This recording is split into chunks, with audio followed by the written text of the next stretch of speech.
सवाल करिएगा तभी सरकार जगे। प्रशासन अपनी नाकामी, अपनी नाकाफी व्यवस्था को छिपाने की हर कोशिश कर रहा है। प्रशासन की नाकामी की ये तस्वीर सच को छुपाने के लिए शमशान घाट पर पोस्टर लगा दिया गया है कि यहाँ पर पत्रकार आकर के शमशान घाट के आसपास के इलाके को सील कर दिया गया है। पछताए होठ का जब चिड़िया चुग गई खेत। पोस्टर पर दाह संस्कार करने आए लोगों ने चप्पलों की माला पहना दी है। आपने आपदा में अवसर तो जरूर सुना होगा, लेकिन विपदा में अवसर आज हम आपको दिखाएंगे कि किस तरीके से विपदा को अवसर बना करके प्रचार प्रसार किया जा रहा है। ये बात सिद्ध हो चुकी है जिस तरह से कर्नाटक में एक घटना सामने आई है। कर्नाटक के बेंगलुरु से एक पोस्ट वायरल हुई है, एक फोटो वायरल हुई है जिसे लेकर कई सवाल उठाए जा रहे हैं। ये पोस्ट, ये फोटो सोशल मीडिया पर जो है वो काफी तेजी से वायरल हो रही है। वायरस ने कई लोगों की जिंदगियां तबाह कर रख दी, कितने लोगों ने अपनी जान गंवा दी। लेकिन इसी बीच कर्नाटक की राजधानी बेंगलुरु की एक तस्वीर वायरल हुई है। ये तस्वीर ऐसी है जिसने मानवता पर प्रश्न चिन्ह उठा दिए हैं, जिसने सभी का ध्यान आकर्षित कर लिया है।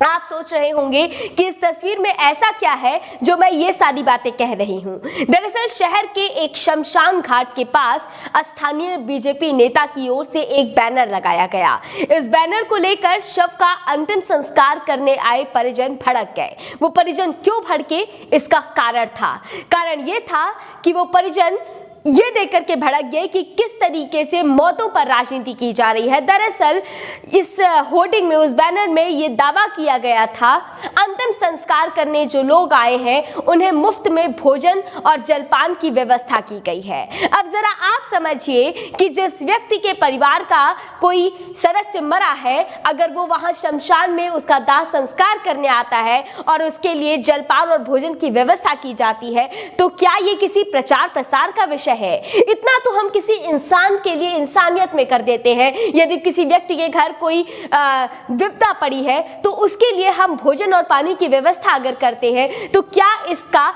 पार्टी की तरफ से प्रचार प्रसार किया जाना चाहिए? क्या यह अपने आप में सवाल नहीं है कि किस हद तक राजनीति गिर चुकी है? बता दें कि बैनर पर प्रधानमंत्री नरेंद्र मोदी, मुख्यमंत्री बीएस येदियुरप्पा और राजस्व मंत्री आर अशोका के अलावा विश्वनाथ और स्थानीय नेताओं की भी तस्वीरें थीं। हालांकि बेंगलुरु डेवलपमेंट अथॉरिटी के अध्यक्ष सचिव विश्वनाथ ने बैनर को लेकर के अपनी प्रतिक्रिया दी है। उन्होंने ये कहा है कि तत्काल प्रभाव से उस बैनर को हटवा दिया गया है और बाद में उन्होंने इस घटना के लिए माफी भी मांगी है। लेकिन अब पछताए होठ का जब चिड़िया चुग गई खेत, जब सारा का सारा सच सामने आ चुका है, जब ये समझ चुकी है जनता कि किस तरह से मौजूदा पार्टी के लिए, मौजूदा सरकार के लिए उसका प्रचार, उसका प्रसार जरूरी है, तब जाकर के उस बैनर को हटवाने का आखिर क्या अर्थ है? क्या उस बैनर के बारे में बीजेपी के जो वहां के विधायक हैं, क्या उन्हें नहीं पता था? क्या उन अध्यक्ष को इस बात की जानकारी नहीं थी? क्या वहां के मुख्यमंत्री को नहीं पता था कि इस तरह के बैनर शमशान घाट के बाहर लगाए जा रहे हैं? ये सारी व्यवस्था इसलिए की गई थी क्योंकि वो शमशान घाट काफी दूर था, वहां पर आसपास खाने पीने की कोई व्यवस्था नहीं थी, इस वजह से उन्हें ऐसी व्यवस्था दी जानी थी। लेकिन इसका प्रचार करना कहीं से लेकर कहीं तक स्वीकार्य नहीं है। इस संबंध में अध्यक्ष ने यह कहकर अपना पलड़ा झाड़ लिया कि उन्हें इस संबंध में जानकारी तक नहीं है। कि बीजेपी अध्यक्ष विश्वनाथ ने यह बयान दिया है कि हमें इस समय लोगों की सेवा करने पर ध्यान केंद्रित करना चाहिए, ना कि प्रचार प्रसार करने में। लेकिन अब चाहे कितनी भी लीपापोती कर ली जाए, कितना भी डिजास्टर मैनेजमेंट कर लिया जाए, जनता ये बखूबी समझ चुकी है कि भाजपा के लिए अपना प्रचार प्रसार किस हद तक जरूरी है। जनता संक्रमित हो या फिर मर जाए, प्रचार का ये सिलसिला चलते रहना चाहिए। वैसे आपको बता दें कि इस प्रचार के जवाब में शमशान घाट पर इस पोस्टर को जवाब दे दिया गया है। पोस्टर पर दाह संस्कार करने आए लोगों ने चप्पलों की माला पहना दी है। अब जरा उस तस्वीर को भी देख लेते हैं। एक नजर अगर देखा जाए कि कर्नाटक में कोरोना के संक्रमित कितने लोग हैं, तो उनके आंकड़े चौंकाने वाले हैं। कोरोना से संक्रमित लोगों के आंकड़े वाकई में आपको परेशान कर देंगे। 84,438 नए मामले सामने आए हैं, जिसको लेकर के ये साफ अंदाजा लगाया जा सकता है कि वहां पे कोरोना का संक्रमण किस तरह से बढ़ता बढ़ता जा रहा है। इसके बाद अगर संक्रमितों की संख्या कितनी बढ़ी है ये देखा जाए तो 16.46 लाख तक ये संख्या पहुंच चुकी है, जबकि इसी दौरान कोरोना के 229 मरीजों की मौत इस महामारी में मरने वालों की संख्या बढ़ा देती है। अब मैं आपको बताती हूं कि बेंगलुरु के शहरी क्षेत्र में संक्रमण कितने बढ़ चुके हैं। शहरी क्षेत्र में संक्रमण की बात की जाए तो 22,112 नए मामले सामने आए हैं। इसी दौरान कोरोना के 20,901 मरीजों को ठीक होने के बाद अस्पताल से छुट्टी दी गई है,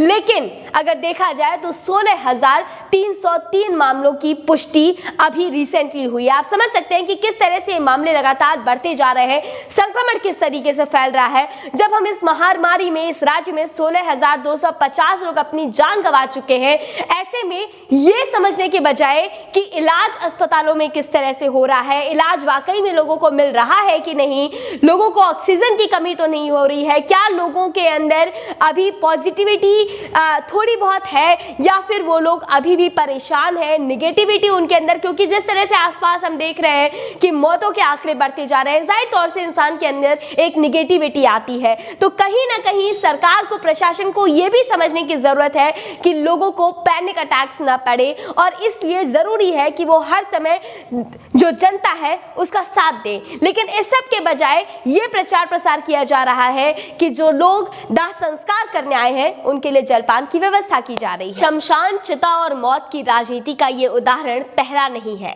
इसके पहले कई बार भाषणों में बार बार शमशान का जिक्र करके भाजपा सरकार समुदाय विशेष को अपनी ओर खींचती रही, ये लुभाने की कोशिश करती रही और जनता भी उसकी बातों में आती रही। कहानी यही खत्म नहीं होती है। सत्ताधारी पार्टी को अपना फायदा नजर आता है तो वो पोस्टर लगाकर प्रचार प्रसार करती है, और अगर कहीं पोल खुलने का डर होता है तो वहां सरकार कैसे बाजी पलट देती है वो हम आपको बताते हैं। दरअसल एक घटना सामने आ रही है गोरखपुर से। आपने कर्नाटक में देखा कि शमशान के बाहर प्रचार प्रसार के लिए पोस्टर लगाए जा रहे हैं, तो वहीं गोरखपुर की खबर जो आ रही है उसमें यह दिखाई पड़ता है कि शमशान घाट के आसपास के इलाके को सील कर दिया गया है। उस इलाके में किसी को आने जाने नहीं दिया जाता, ताकि ये सच सामने ना आ सके कि गोरखपुर में कितने लोगों की मौत रोज कोरोना से हो रही है। जी हाँ दोस्तों, गोरखपुर में लगातार संक्रमण बढ़ता जा रहा है, लोगों की कोरोना से मौत हो रही है, अस्पतालों में मौत हो रही है, लेकिन इस सच को छुपाने के लिए शमशान घाट पर पोस्टर लगा दिया गया है कि यहाँ पर पत्रकार आकर के फोटोग्राफी ना करें, क्योंकि आप सब ये जानते हैं कि जिस तरह से लगातार ये आंकड़े बढ़ते जा रहे हैं, शमशान में चिताओं की जो आग जल रही है वो लोगों को व्यथित कर दे रही है, परेशान कर दे रही है और सरकार की सच्चाई सामने लाकर रख रही है।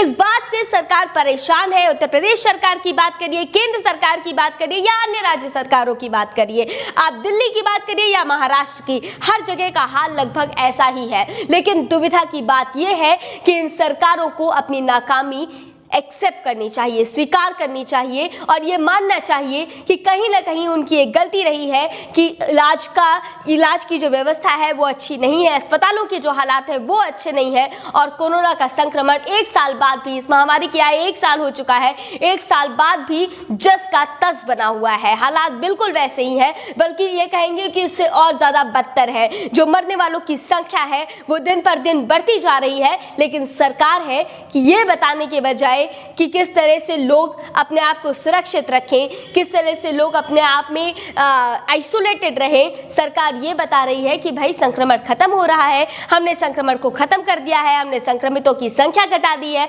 हमारे इलाज बहुत अच्छे चल रहे हैं, हमारे अस्पताल बहुत अच्छे हैं। तो ये प्रचार प्रसार की दुनिया, ये प्रचार प्रसार का सिलसिला तो यूं ही चलता रहेगा। लेकिन आप एक नागरिक होने के नाते क्या सोचते हैं, क्या समझते हैं और क्या सवाल करते हैं, ये बेहद जरूरी है। राजघाट पर ये जो बैनर लगा हुआ है, इसको लेकर के सोशल मीडिया साइट्स पर काफी बवाल उमड़ा है, काफी लोग इसे लेकर के सवाल भी कर रहे हैं। प्रशासन अपनी नाकाफी व्यवस्था को छिपाने की हर कोशिश कर रहा है। प्रशासन की नाकामी की ये तस्वीर कहीं ना कहीं आपके अंदर भी सवाल पैदा कर रही होगी, इसलिए जरूरी है कि आप ये सवाल सरकार से पूछिए। आप जिस भी प्लेटफॉर्म पर हैं, जिस भी सोशल मीडिया प्लेटफॉर्म पर है, सवाल ये पूछिए, सरकार से पूछिए कि पिछले 10 सालों में उसने क्या किया है।